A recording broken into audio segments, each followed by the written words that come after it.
influential figure, and that was none other than Muhammad Ali, rahimahullah ta'ala.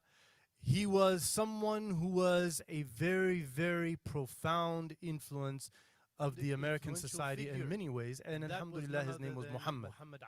If we go back, the proper understanding of Islam in America became significant numbers in the late 70s and early 80s.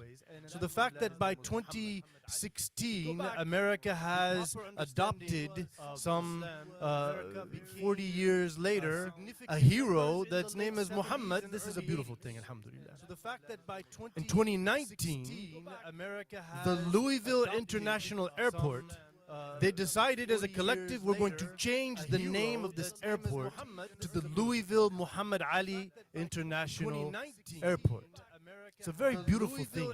It's a very powerful place in our hearts that we should carry for the influence and reality of Muhammad Ali. There's a great scholar named Dr. Sherman Jackson. He said that Muhammad Ali put to rest the doubt that can someone be American and be Muslim, and equally strong and with no compromise between the two. He said he KO'd that doubt. MashaAllah. And so that's what we see in the life story of Muhammad Ali. A lot of people tend to unfortunately look at him as like, well, he was a boxer and he boxed in the ring and his name was Muhammad Ali, and so what's the big deal? Why are we giving a khutbah? Obviously, if that was the case, there would not be a khutbah today. But he was so much more than a boxer. Actually, towards after his boxing career, in many interviews, he said, he made the caveat, after they brought him there, he's a famous boxer, he said, God does not care so much that I was a boxer or a successful boxer. He cares very much that I was a believer who cared about my responsibility as a believer and fulfilled it to the best of my ability. So he used that pulpit to be known for who he was as a soul, not for who he was as a material figure in society. So he was born named Cassius Clay in 1942 in Louisville, Kentucky. When he was born, pretty much all of America still saw black people as not even just second-class citizens, even less than that. They had segregated them, they were treating them like dirt, they were murdering and lynching them. It was a very, very terrible reality for black people in America. And so he did not allow that to hold him down. He knew that pretty much the whole boxing world as a kid, as a young kid, was white. But he really liked the sport and he liked the athleticism, and so he went and he put all his effort into boxing, and he ended up going to win a gold medal in the Olympics on behalf of the United States, and then he won the heavyweight championship, and after that he announced to everybody, he said, I am now a Muslim and I'm following the Nation of Islam and his teachings, and my name will no longer be Cassius Clay. He said that is the name of a slave owner, and so this is not how I want to be known. I want to be known by the prophetic name of Muhammad. And so of course he was joining the Nation of Islam, which is not actually proper Islam, and that's a whole nother discussion, but it was a beautiful stepping stone that he and I would say many hundreds of thousands of other people took, and so that is a very important part of our history.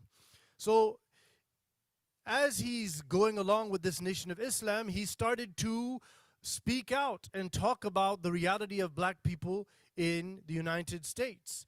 And somebody once asked him, you know, why have you joined this Nation of Islam? And he said, well, I was always very impressed that they dress in suits and bow ties, and they always have this very respectable vocabulary and discourse. So one time I was in Harlem, he says, and they gave me a magazine that they were distributing called Muhammad Speaks. And in that magazine I looked open and it had a cartoon and a commentary that basically helped me to see that 30% of my ancestors who came from Africa were actually Muslim, and that Islam was beat and humiliated out of them until it was replaced with their belief as Christians. And he said that the hypocrisy is obvious, and that these Christians who want us to follow their religion, those 30% of us that were Muslim, they're saying that they are worshiping Jesus Christ, who was the Prince of Peace, who taught love and love and love, and yet they are beating and humiliating and murdering and lynching us at the same time. there's a huge hypocrisy and disconnect from what they claim their religion is and what they are doing in their lives. So he said, I started to really look into it then. And so, of course, he met Malcolm X, and the rest is him announcing himself and becoming this prolific figure. So after 2 years, he defended his title in spectacular fashion, and he kept making points to the public in this very broad, in-your-face type way, as a very proud black man, as a very proud Muslim, the way he saw it at the time. But then he received in the mail that you have to go to the Vietnam War as a soldier. You're being drafted by the United States to be part of the war, which back then, it was a law. You had to respond to the draft. So, of course, Muhammad Ali then calls up the media. And he wants to go announce to the media that, I've received this thing that I'm drafted. But I will not go to this draft. I will not fight in this war on religious principle. I do not believe this is a just war. And I do not think that I should have to go to this war if I'm a free man in a free country. And so then he publicly questioned the whole notion of the draft, because supposedly it was just random. But he said, if we look, we see the children of rich people, by and large, go to college. And back then, college was mostly free, actually, for state colleges, right? But then, if you're poor or black, which meant mostly poor back then, okay, till today, unfortunately, because of the same 400 years of oppression, then we see all those poor people going. And so I'm saying, if this is an unjust war, and it's an unjust draft. And so, at that point in time now, he finds himself in the front stage challenging the law of the land in front of everyone. And so he elaborated. He said, I have never seen a Vietnamese person. There has never been a Vietnamese person come attack us. I have never been attacked by a Vietnamese person. And so I'm not going to go fight a war, killing people for different beliefs and governance, that they have every right to do whatever they want to do over there. When all I've known in my life is that these white people who rule this country have beat, abused, and lynched and murdered my people. So why would I be going over there to join these people to fight them? And so he made the logical point and became this anti-war speaker. So then, when we look at the Quran, it tells us, اتَّقُوا اللَّهَ وَقُولُوا قَوْلًا سَدِيدًا. Be mindful of God and speak with clarity in the truth and say things that are very morally upright. So you'd be known for that kind of speech. And so we see in the Quran, it tells us how and why we should fight. And he was following that model. The Quran says, وَقَاتِلُوا فِي سَبِيلِ اللَّهِ الَّذِينَ يُقَاتِلُونَكُمْ وَلَا تَعْتَدُوا إِنَّ اللَّهَ لَا يُحِبُّ الْمُعْتَدِينَ. So God is telling us in the Quran how a fight and war should be waged. God says, fight those who fight against you for the sake of God, and do not be the aggressors. Because God does not love those who aggress against others, that oppress others, that cause harm for no reason. You have to be defending yourself. And so Muhammad Ali was taking that stand exactly as it is in the Quran. So you can imagine everybody hated Muhammad Ali. Not just white people, but many black people were very upset. You went on Front Street representing us as the black man, the famous guy, and now we all look suspect. You're putting us against the government. We've been dealing with these people for a long time. Did he give in to that? He did not give in to that, because he was sticking with the truth. And then he was arrested and criminally indicted and convicted and sentenced to 5 years in federal prison for dodging the draft. He was stripped of his heavyweight championship. He lost out on probably millions of dollars, and he lost his fighting license for the next 4 years. He had just made his place. Why are you doing that? Why don't you just go along with this situation? Don't ruffle the feathers. What does he know? Wallahu ma'as sabirin. Wallahu yuhibbu sabirin.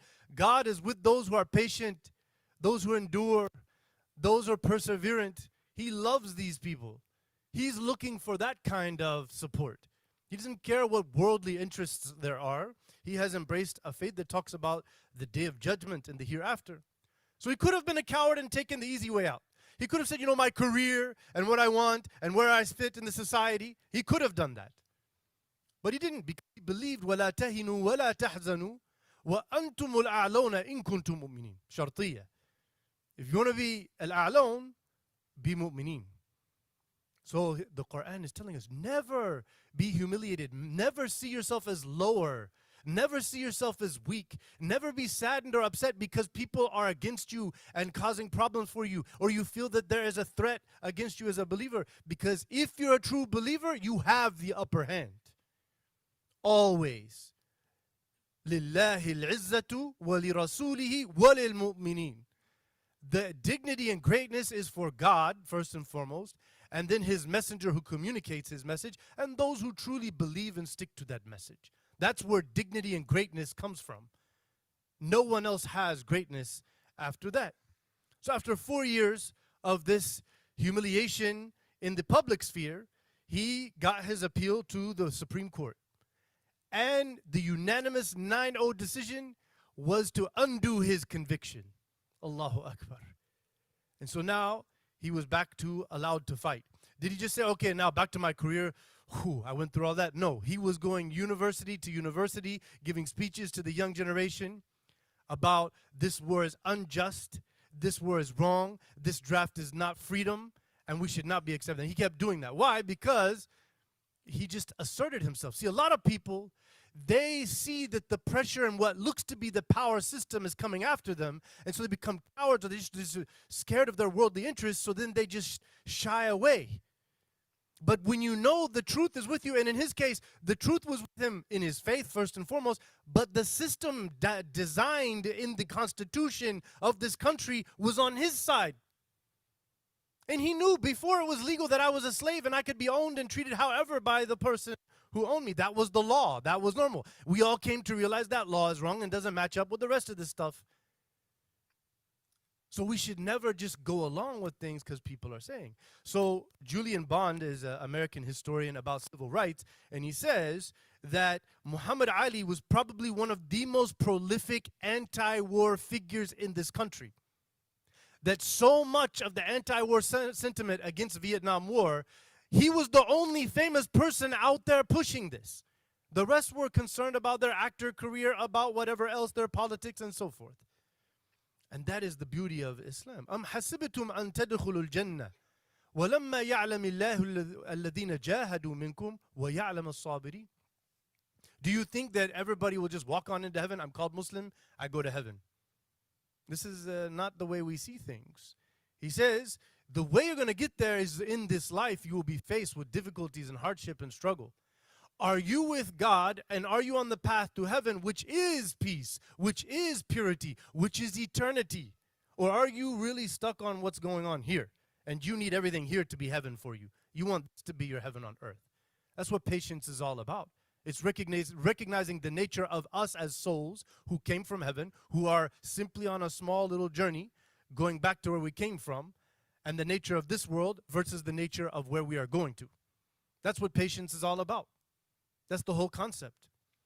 And so he became known for this. And so may Allah make all of us known for this same type of strong faith and patience in our behavior. أقول قولي هذا وأستغفر الله لي ولكم فاستغفروه فإنه هو الغفور الرحيم.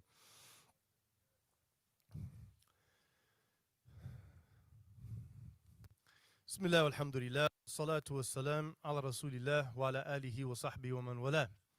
Let me be very clear with all of us here. The phrase Allahu Akbar is a beautiful, profound phrase of goodness. God is greater. God is greater than all of my struggles and pains and difficulties. God is greater than all of my material desires and interests. No one Muslim should ever feel ashamed to say or to praise this beautiful phrase. Jihad is a beautiful Islamic moral ethical term that has never meant anything bad, and no true believer should ever feel shy using the word jihad, naming their children jihad, or talking about jihad. It is a beautiful concept of the struggle of good over evil, of truth over falsehood, over justice over oppression. It starts within, to rectify the evil influences within our own minds and hearts and thoughts and interests. Then it becomes how we deal with our families and our work and education and whatever else it may be.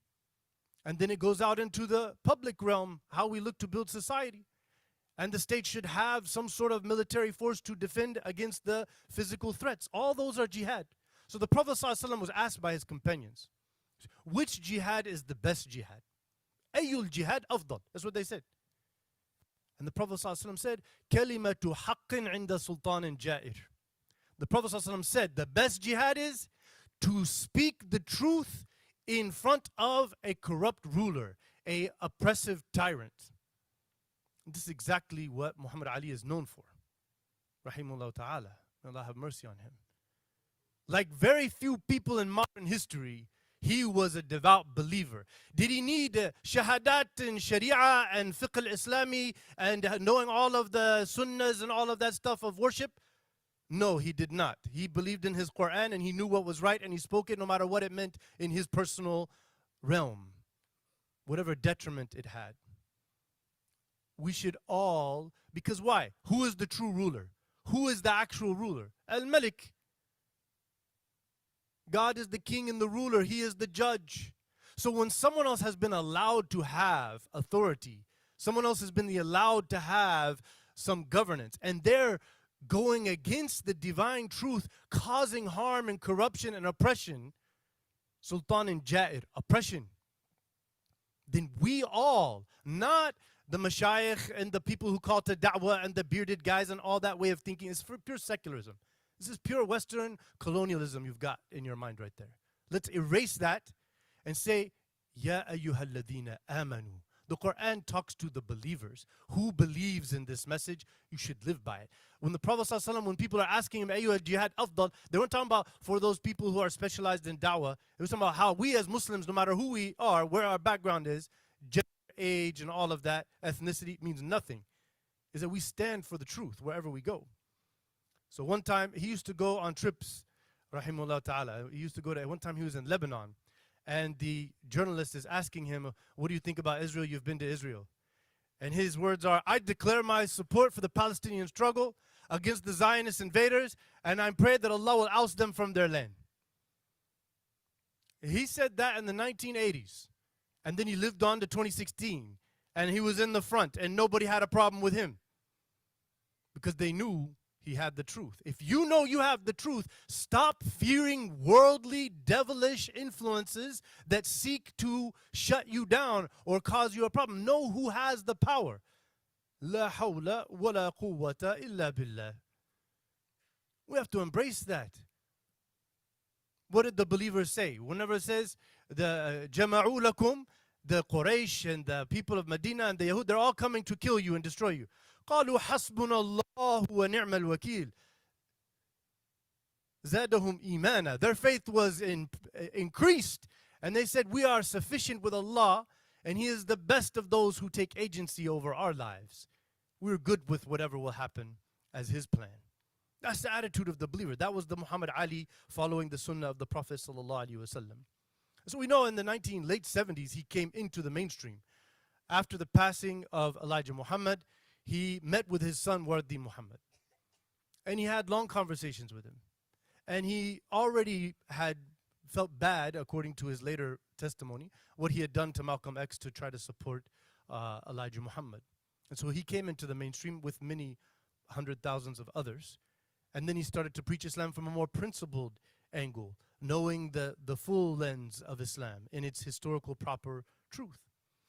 So Muhammad Ali was someone who sought the truth, who knew the truth, and then stood for it and thinking for himself, not worrying what anybody else says or thinks.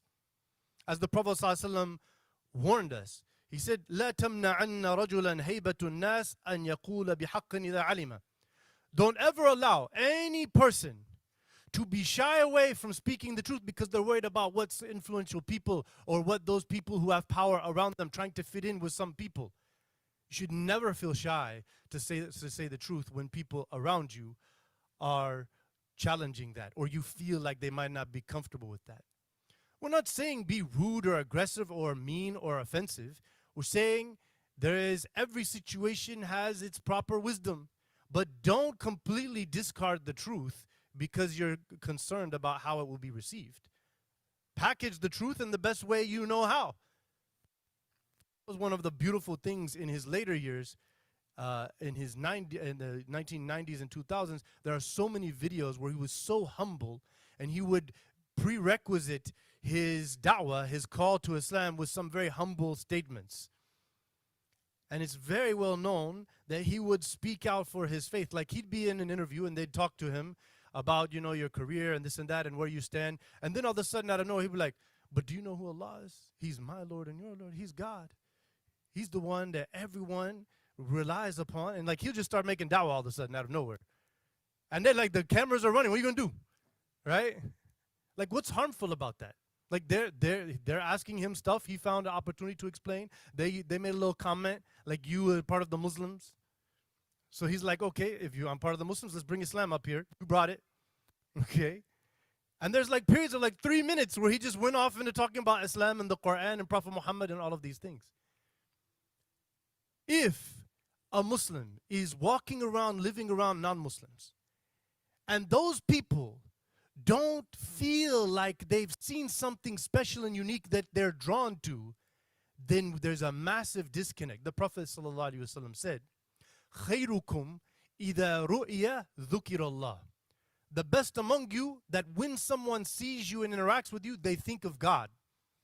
Because of what you say, how you are, how you live, what principles you have.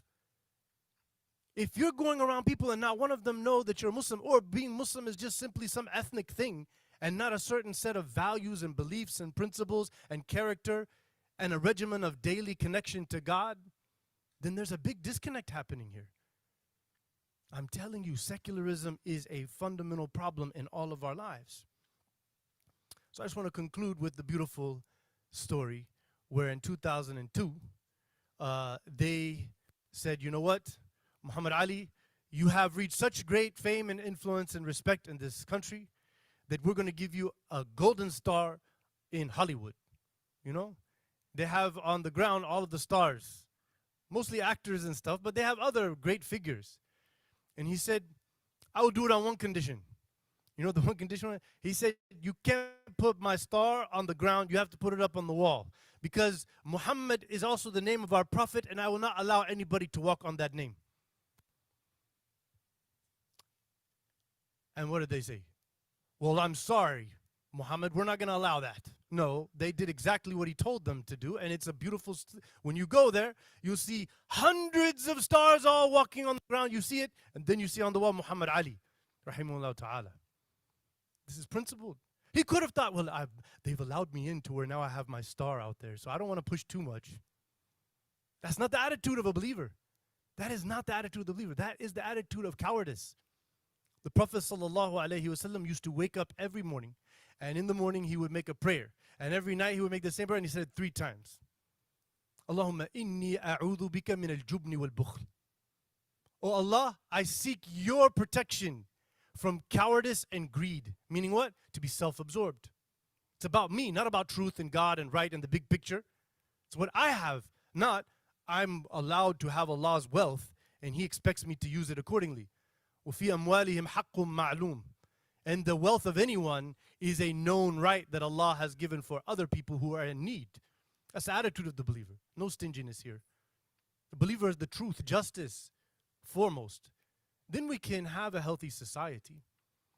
So this is the attitude of Muhammad Ali. وَمَن يُعَظِّمْ شَعَائِرَ اللَّهِ فَإِنَّهَا مِن تَقْوَى الْقُلُوبِ. Whoever will exalt the signs of God, then they have piety in their hearts. And so he knew, I can't have my name, which is the name of the Prophet Muhammad ﷺ, on the ground. Underneath, that would be wrong. And so he stood for it, and they gave him whatever he wanted. And so his daughter, Hannah, she says, whenever he was dying, he went through many years of Parkinson's and very terrible health issues, and he lived a lot longer than what we thought. And then he was dying, and then the doctor explained to us, his brain is dead.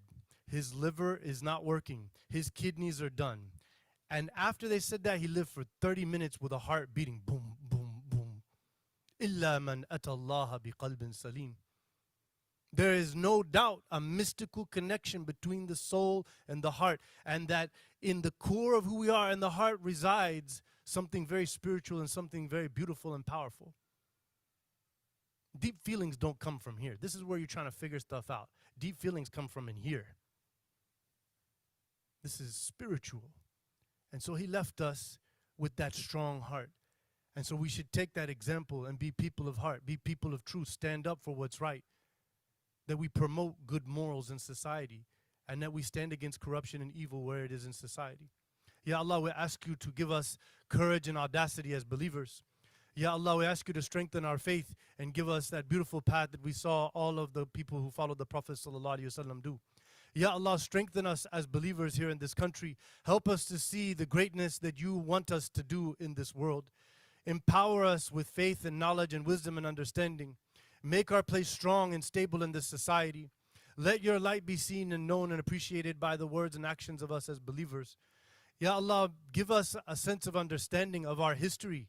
Help us to understand our place in this country. Help us come as a unified community, promoting what is right and forbidding what is wrong, and establishing the truth in the world around us. Ya Allah, we ask your forgiveness. We ask you to heal us from all of our spiritual sicknesses in our hearts, and that you emphasize and strengthen us with the purity of the truth that is found in the Quran and the example of the Prophet ﷺ. Ya Allah, make us resurrected among the pious and the righteous and the martyrs and all of those prophets who came to teach them what to stand for and what to live for and what to die for. Ya Allah, we ask you to make us inheritors of your eternal bliss, that we may walk into paradise behind the Prophet Muhammad ﷺ, shoulder to shoulder with Muhammad Ali and the rest of the great pious leaders in our history. Wa sallallahu ala Muhammad wa ala alihi wa sahbihi ajma'in.